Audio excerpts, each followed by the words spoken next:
Wait, my son is what? What did you just say to me?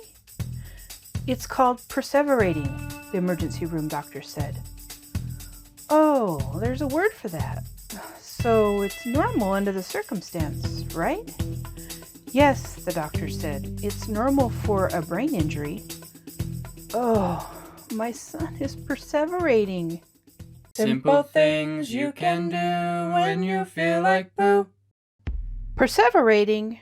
The first thought that flew through my mind, something in my son's head is severed. What? A quick Google search. Perseverating basically means the persistent repetition of a particular response, such as a word, phrase, or gesture, beyond a desired point.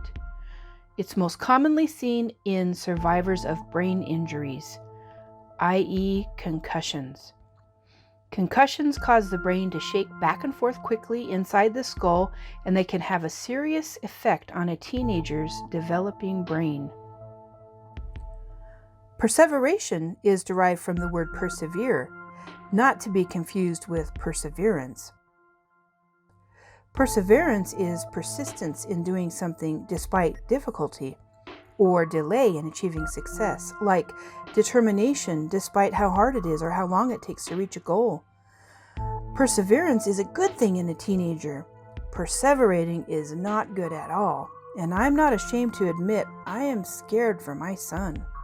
Let me back up and explain the short version of what happened. My son, Caleb, and his friends came home from the park and he seemed just fine. But apparently he had tried to jump from one 6-foot wall onto a nearby wall and he fell backwards, landing on his head. He was unconscious for 20 seconds or so and he remembered nothing about it. Looking him over, happily there's no blood gushing out of his head, but he has a headache and his shoulder hurts and he was repeating the same questions over and over. What day is it? What happened? Did I fall with style? At first it seemed like he was just joking around, especially because of the falling with style question.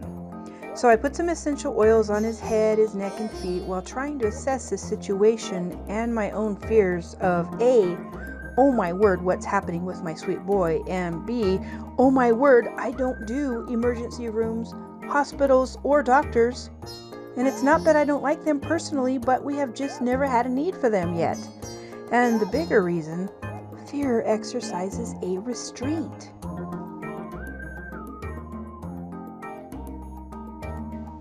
And let's face it, my husband handles the physical issues in our household and I handle the emotional ones. It has worked for 28 years, but today all that changes. My son has forced me to chase down yet another challenge. And if you saw my last video on anxiety and how even going to the grocery store is sometimes terribly anxiety-ridden, I was putting that video together when my son came home with this concussion. Possibly you can imagine my degree of angst. My friend Sue was here with me assessing the situation. She had driven the boys home from the park, and of course she'd go with me to the emergency room. I was quite nervous and scared about the whole situation on so many levels, and horrible things were going through my mind. I didn't even know which emergency room to go to. And I called my husband so he could meet us somewhere, some hospital, but no answer. I found out later that he was on a service call and his cell was out of range. Trying to be adult, I reluctantly let Sue go ahead and take her grandkids home, and I took my dear son to the emergency room. Driving north, I didn't even know where to go, so I parked at Oodles and called my sister Catherine, a nurse, 3 hours away by plane, and see where she would go if this were her and her son. She said, "Just go where we took Grandma." I said, "Okay, good idea. Yeah, I didn't even think of that. Thanks." Where was that again?" "The hospital on the hill," she said. "Remember?" "Oh, okay, I gotta hang up. I have to map it. I can't remember where that's at." Oh, brother, I thought to myself, I'm such a goofball. I couldn't even remember where we spent the last days of my grandma's life. Fast forward to the emergency room. We checked in and they put a black neck brace on my boy and we sat down poised for the long wait to see a doctor. It was just like you've seen in the movies, sad people, some in their pajamas, some in obvious pain, physical and emotional, all slouched in uncomfortable sterile chairs. My son tried to get comfortable and lay his head on my shoulder. Mind you, he's 15 years old and he is as tall as me, yet with his stiff neck brace protecting his throbbing head and neck, he leaned over and whispered again, "So what day is it, Mom?" "Honey, it's Thursday, May 2nd. "Well, what happened?"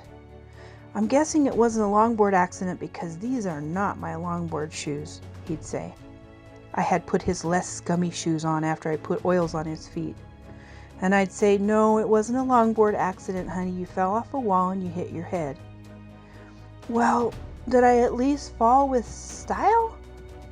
"Yes, honey, I'm sure you fell with great style." "What's this thing on my neck? Do I look cool? Do I look like C-3PO?" "Yes, honey, you look like C-3PO. Very cool." I gave my boy gentle, long kisses on his forehead for each round of questions. And I said, "You're safe now, honey. I love you. You're okay. Don't worry, you are okay. I love you so much." Although I didn't know if his brain was really okay at that point. I could only imagine the anxiety that he was feeling. His not understanding what's happening to him and being unable to express it. Sometimes I forget this, but I've discovered that there is way less anxiety believing for the moment that you are okay. I've been alive quite a while now, and I'm finally learning how to get out of my own way, letting go of at least some of the vulnerability and fear, the self-doubt, and playing so small so that I can function now. Be present for someone, especially for someone so very, very important. My sweet Caleb wasn't able to stop asking those same questions, and eventually he added, "I know I should know this, Mom, but what day is it? What happened? Did I fall with style?"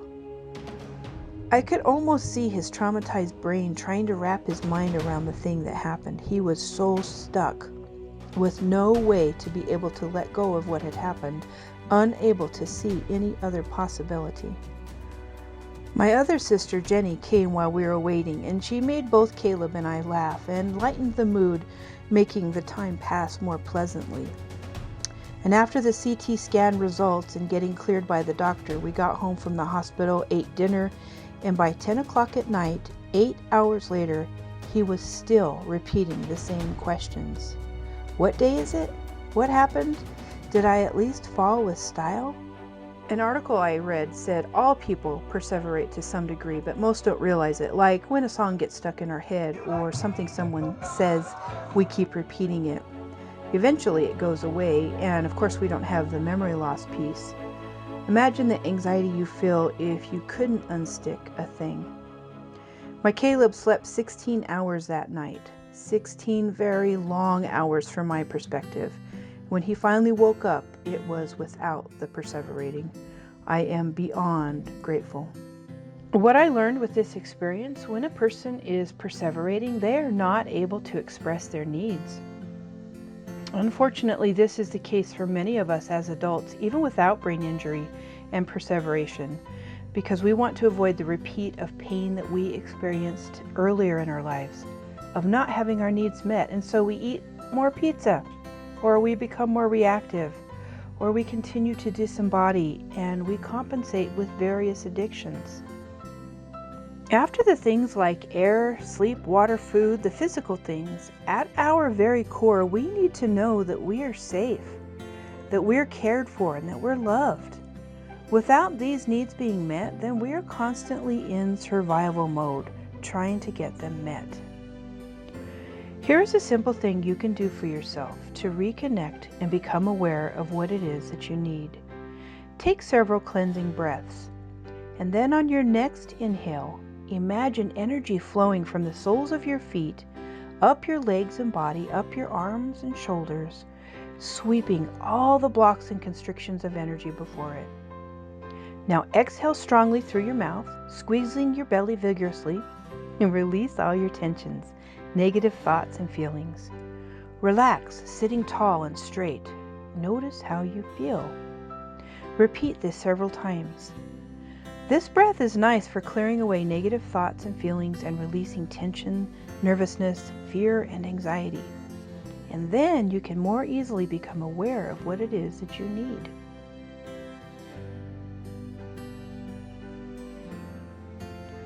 Coming from this more grounded place, what do you need?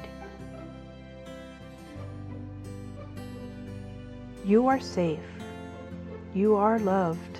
You're okay. When you breathe slowly and rhythmically, you reconnect to your feelings and body sensations. You will feel calm in the face of stress and emotional upset and begin to experience more peace of mind. You can ask yourself, what is it that I need now? And tell yourself that you are safe, loved, and you are okay. In the next video, I have more on meeting our needs and how this is different from being needy. And if you resist the idea of talking about this topic of your needs at all, or maybe if you think you're the one person on the planet that doesn't even have needs, if it's not up in this box up here, it will be soon. So check out these other videos on how to deal with anxiety and other negative emotions.